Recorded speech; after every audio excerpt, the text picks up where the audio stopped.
Tere jälle! Täna taas oleme siis garaažis. Seekord parandame siis seda stanget, mis esimesel rajapäeval katki läks. Pistsin siia klotsid vahele, et stange oma kuju taastaks. Nii lähevad need praod ja kohad enam-vähem ilusti kokku, täpselt sealt, kus ta murdunud on. Ja nüüd saan asuda siis klaasriidega seda tagant täitma. Siit eest on nüüd ka päris ovaalne see asi. Aga ma olen mõelnud, et võib-olla peaks need vahed siit täitsa ära kaotama. Sellisel juhul, kui neid vahesid ei oleks, saaks siia alla panna veelgi rohkem klaasriiet ja seda tugevam ta oleks. Lisaks, et nüüd see kõik mul ära kuivaks ja siin garaažis piisavalt sooja läks, ostsin uue puhuri. See on siis 3 kilovatine. Eelmine oli kirja järgi 2, aga soojuse vahe on mitmekordne. Ehk ühesõnaga saab vana puhuri pensionile saata. Siin sees on meil umbes täpselt 14 kraadi. Ilmselt läheb soojemaks, siis kuivab mu vaik ka ilusti ära ja saan järjest kihtaaval seda ehitada. Lõikasin siis omale vahepeal sellised paranduslapid valmis, õhemat kiudu paksemalt, 3 kihti. Siis sättisin stange teistpidi, panin siit veel nipukatega ta toetama ja esialgu alustaksimegi siis siit kohast, et selle koha tugevaks saada ja siis saame edasi asuda siit täitma. Nii, siin on siis kiht peal, 3-kordne, et jätsin selle koha kuivama. Siis ma siit juba tegin ka 2 kihti peale. 3. ka isegi välja lõigatud siin, aga hetkel, kuna see on üsna paks koht, siis ma lasen siin selle 2 kihti ära kuivada.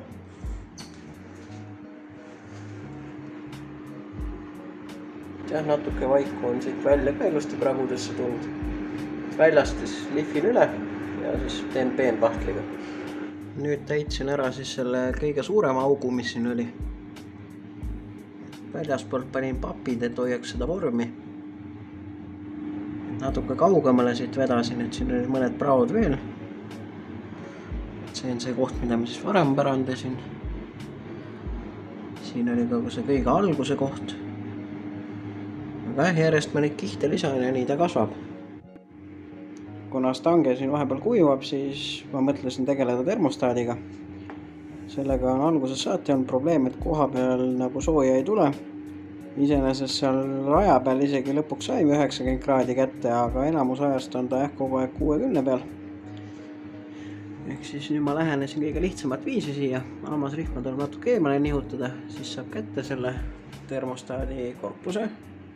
Selleks tuli siin mõned asjad veel eest ära võtta. Ja nüüd ma sain ta siit lõpuks kätte ka. Algul vaatasin, et ei olegi midagi viga, aga tegelikkuses vaatame vastu valgust. Jah, siin on hästi näha, valgus paistab läbi. Ehk siis see termostaat on kogu aeg avatud asendis. Asemele läheb siis mahle termostaat, see on originaaliväärne ja võiks siis nüüd koha peal ka sooja saada. Sain korpuse nüüd külge tagasi uue termostaadiga. Nüüd tulebki hammasrihm tagasi lükata. Ma enne valasin paagiga täis, et kontrollida, et midagi ei lekiks. Ta vaikselt siin vajub allapoole, õhumullid tulevad välja. Aga jätan ta siia natuke veel nõrguma. Samal ajal siis paikan veel stanget edasi. See on siin päris hästi ära kuivanud. Saan väljaspoolt vist need papid maha võtta ning lisada mõne kihi tugevduseks. Viimase asjana täitsin siis siit alt selle lõua osa ära. Otsustasin siiski need augud ära kaotada. Panin siis mitu kihti riiet ja vaiku ja jätan ta tänaseks siis kuivama ning siis järgmisel päeval saan siis eespoolt need avad omakorda ära täita. Sellisel juhul jääb see ikkagi alt tunduvalt tugevam ning ei pea muretsema, kui kuskile pihta sõita.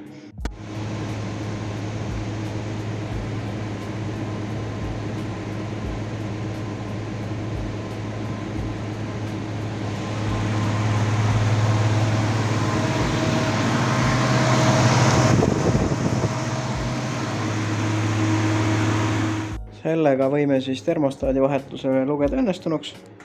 Nüüd on ilusti koha peal 90 kraadi, nagu olema peab. Läheb hästi kiiresti soojaks ka. Ning nii on vähe lõbusam sõita. Kuna natuke ähutusvedelikku läks kaduma ka vahetuse käigus, siis selle pool liitrit täitsin ma asenduseks sellise vahendiga. Et arvestades, et see auto saab üldiselt üsna palju pähe, siis on nagu igasugused ettevaatusabinõud teretulnud. Ehk siis võiks ära hoida selle, et äärmuslikus olukorras ta keema läheb. Seda läks siis 5% koguse kohta. Sellel autol läheb 10 liitrit jahutust, nii et täpselt ideaalne. Nii, siis vaatame, kuhu meie stange on omadega jõudnud. Siit see suur auk on mul ära lapitud. Siin puhur veel kuivatab. Selle pilu ma täitsin ka ära. Et siin peab ka natuke kuivama. Ja varsti saan asuda pahteldama. Peale esimest pahteldamist olen siis jõudnud nii kaugele. Põhimõtteliselt oma kuju on tal nüüd olemas ilusti. Siit on veel vaja natuke täita, et ta oleks ühtlasem. Ning siis võib juba anda viimase lihvi ning selle alumise osa uuesti ära värvida. Ja siin ta on. Olemegi jõudnud oma väikse stange projekti valmis. Ma ülemist osa ei hakanud uuesti värvima.